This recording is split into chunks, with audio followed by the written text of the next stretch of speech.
नमस्कार, मैं हूँ Drishti Jain and I welcome you to Ghatna Sutra. आज हम करेंगे 11 सितंबर 2025 के करंट अफेयर्स के important questions both prelims as well as mains point of view से। तो सबसे पहले प्रीलिम्स का first question is the combined commanders conference CCC 2025 was held with which theme. तो जो कंबाइंड कमांडर्स कॉन्फ्रेंस हुआ था उसकी थीम क्या थी? तो ऑप्शन है year of reforms transforming for the future, defence preparedness in a new era, technology and strategy for future conflicts and self reliance in defence production. तो इसका क्या थीम था? तो correct answer is year of reforms transforming for the future. जो combined commanders conference हुई थी 2025 में inaugurated by PM Modi in Kolkata is the apex military forum for strategic discussions और इसकी थीम है year of reforms transforming for the future. Emphasis है reforms में, transformation में। Next is hilsa fish recently seen in the news is the national fish of which country. तो hilsa fish national fish कौन सी country की है? तो options R India, Myanmar, Bangladesh और श्रीलंका। तो करेक्ट आंसर क्या है? बांग्लादेश। ठीक है, और ये नेशनल फिश है बांग्लादेश की और Bangladesh produces about 70% of the global hilsa catch, contributing nearly 1% of its GDP। जो स्पीसीज़ है वो माइग्रेट करती है from oceans to rivers like Padma, मेघना और गैंजेस ब्रीडिंग के लिए। ठीक है। Next question is the United Kingdom India Infrastructure Financing Bridge is a joint initiative of the City of London and which Indian institution? तो जो United Kingdom India Infrastructure Financing Bridge है वो joint initiative City of London और कौन से Indian institution का partnership है? तो option are Reserve Bank of India, Ministry of External Affairs, Confederation of Indian Industry और नीति आयोग। ठीक है, तो correct answer is NITI Aayog. तो UK India Infrastructure Financing bridge जो है वो लॉन्च हुई थी सितंबर 2024 में और ये कोलैबोरेशन है between NITI Aayog and city of London. Celebrating its first anniversary in September 2025, इसका एम है चैनल करना सस्टेनेबल इन्वेस्टमेंट्स को इंडिया में और फोकस करना हाईवेज पे, रिन्यूएबल एनर्जी पे, रैपिड ट्रांजिट प्रोजेक्ट्स पे। ये सपोर्ट करती है ग्रीन फाइनेंसिंग को जो अलाइंड है UNSDG के साथ under the UK India economic and financial dialogue. ठीक है। Next is question number 4 the giant African snail one of the world's worst invasive species has infested which Indian city। तो giant African snail है वो जो invasive species है वो कौन सी city में आया है? तो ऑप्शंस आर भुवनेश्वर, चेन्नई, कोलकाता, मुंबई। ठीक है, तो सही आंसर क्या है? Chennai. Giant African snail listed among the world's worst invasive species has infested Chennai and outskirts. ठीक है, ये मेजर एग्रीकल्चरल एरिया में है और ये पब्लिक हेल्थ थ्रेट्स इम्पोज कर रहा है। Now the last question for prelims is Which state और UT recently became the 5th to achieve full functional literacy? तो कौन सा स्टेट बना है 5th to achieve full functional literacy? तो ऑप्शंस आर हिमाचल प्रदेश, लक्षद्वीप, उत्तराखंड और मणिपुर। तो सही आंसर क्या है? Himachal Pradesh.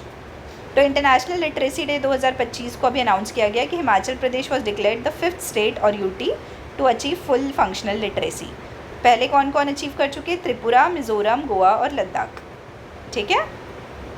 Now coming to mains topic. तो मेंस में हमको दो क्वेश्चंस करने हैं। पहले क्वेश्चन को समझेंगे, फिर इंट्रो, बॉडी और कंक्लूजन के फॉर्म में आंसर लिखेंगे।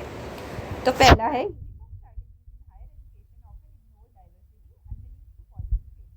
Critically evaluate this perspective and propose viable alternatives. तो बोल रहा है कि जो यूनिफॉर्म स्ट्रैटेजीज है हायर एजुकेशन में वो ऑफन इग्नोर कर देती है डाइवर्सिटी को एंड में लीड टू पॉलिसी फेलियर और पॉलिसी फेलियर्स लाती है।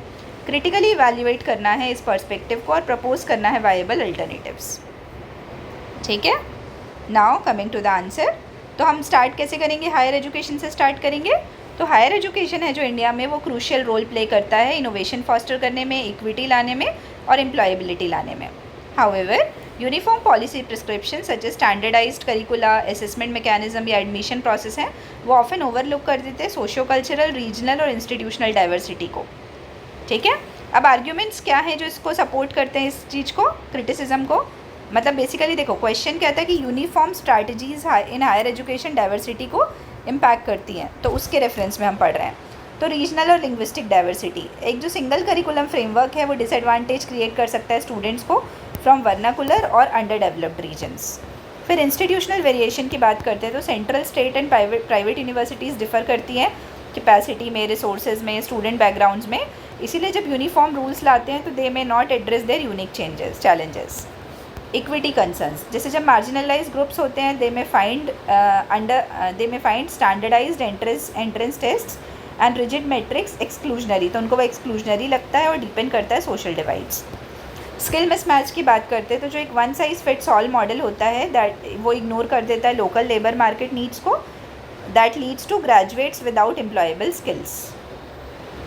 अब जस्टिफिकेशन क्या है यूनिफॉर्मिटी के लिए, तो एंश्योरिंग क्वालिटी स्टैंडर्ड्स, एक मिनिमम कॉमन बेंचमार्क रहता है वो हेल्प करता है मेंटेन करने में एकेडमिक रिगर को।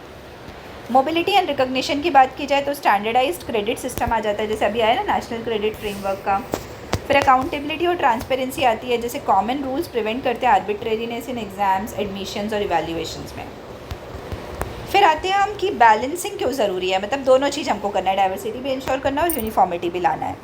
तो while standardisation ensures quality and mobility, excessive uniformity risk करती है स्टिफलिंग इनोवेशन, ऑटोनॉमी को और रीजनल अडेप्टेबिलिटी को। अब हम आते हैं इसमें वे फॉरवर्ड में, तो हमको क्या करना है, फ्लेक्सिबल फ्रेमवर्क्स लाने हैं जिसमें नेशन वाइड गाइडलाइंस होंगी that should allow states and institutions conceptual adaptation.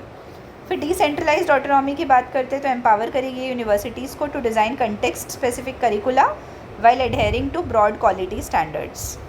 फिर इंक्लूसिव पॉलिसी डिज़ाइन चाहिए जिसमें हम इनकॉर्पोरेट कर पाएँ feedback from diverse stake holders, students, teachers, employers and regional institutions.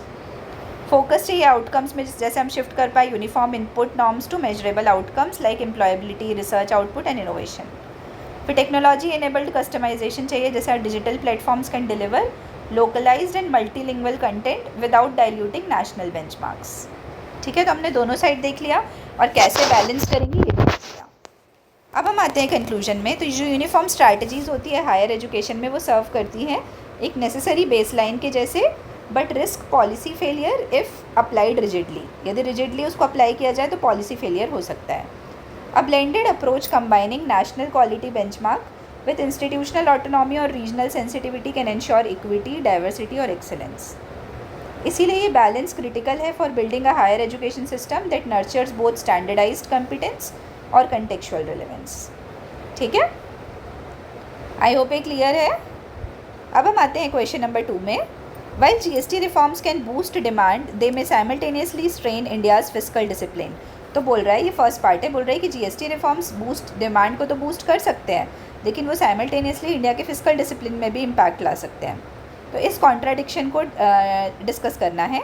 What measures, अब ये सेकेंड पार्ट है, what measures can ensure harmony between immediate growth imperatives and long term physical stability.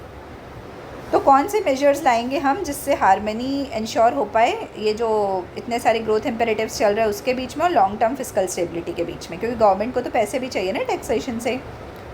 ठीक है, अब हम स्टार्ट करते हैं अपना आंसर। तो हम इंट्रो में लिखेंगे गुड्स एंड सर्विसेज टैक्स के बारे में।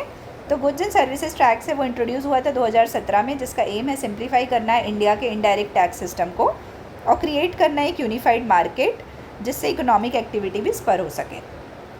While GST reforms can simulate consumption and investment by reducing cascading taxes, they may also cause short-term revenue shocks. ये क्या short-term revenue shocks भी create कर सकते हैं, thereby straining India's fiscal consolidation efforts. तो अब हम कैसे हाउ GST boost डिमांड पहले ये देखेंगे। तो पहले लोअर टैक्स इंसिडेंस, ये रिड्यूस करता है overall burden on goods and services, enhance करता है consumers purchasing power. Market efficiency की बात करते हैं तो removal of state level barriers increase करता है एज ऑफ डूइंग बिजनेस और लोअर करता है लॉजिस्टिक्स कॉस्ट को। फिर इन्वेस्टमेंट क्लाइमेट की बात करते हैं तो ट्रांसपेरेंट टैक्सेशन है वो इनकरेज करता है फॉर्मलाइजेशन को और अट्रैक्ट करता है डोमेस्टिक एंड फॉरेन इन्वेस्टमेंट को।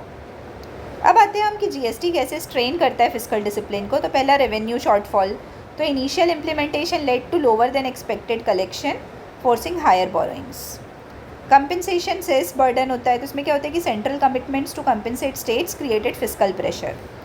कंप्लाइंस चैलेंजेस की बात करते हैं तो जैसे टैक्स इवेजन है, सिस्टम ग्लिचेस है, अनइवन कैपेसिटी है अमंग स्टेट्स, वो लिमिट करते हैं रेवेन्यू रियलाइजेशन को। फिर हायर फिजिकल डेफिसिट की बात करते हैं तो जो falling revenue amid rising expenditure needs है जैसे वेलफेयर, इंफ्रास्ट्रक्चर, वो थ्रेटन करते हैं फिजिकल टारगेट को। ठीक है, अभी कॉन्ट्राडिक्शन को हम कैसे समझा सकते हैं।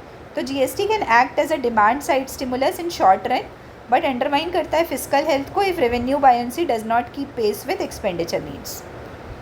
ठीक है, अब हम आते हैं वे फॉरवर्ड में। तो हमको स्ट्रेंथन करना है जीएसटी कंप्लाइंस, जिसमें हम यूज़ कर पाएंगे एआई ड्रिवन एनालिटिक्स और डिजिटल टूल्स जिससे प्लग हो सके लीकेजेस और वाइडन हो सके टैक्स बेस।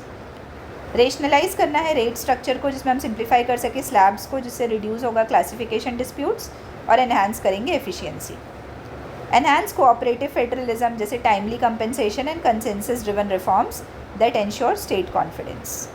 प्रायोरिटाइज करना है फिजिकल रूल्स को, जैसे adherence to FRBM target with flexibility for counter cyclical spending. Boost करना है नॉन टैक्स रेवेन्यू को, जैसे disinvestment, monetisation of assets and wider user charges, जिससे एज हो सके प्रेशर ऑन GST रेवेन्यूज़।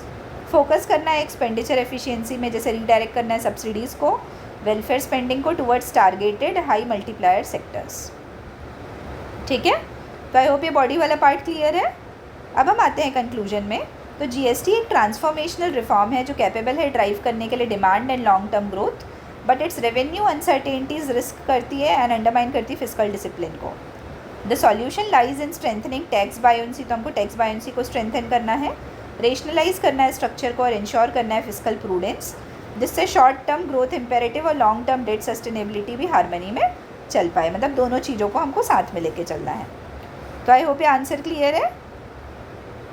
ठीक है, आप सभी को बहुत बहुत धन्यवाद and all the very best. Thank you.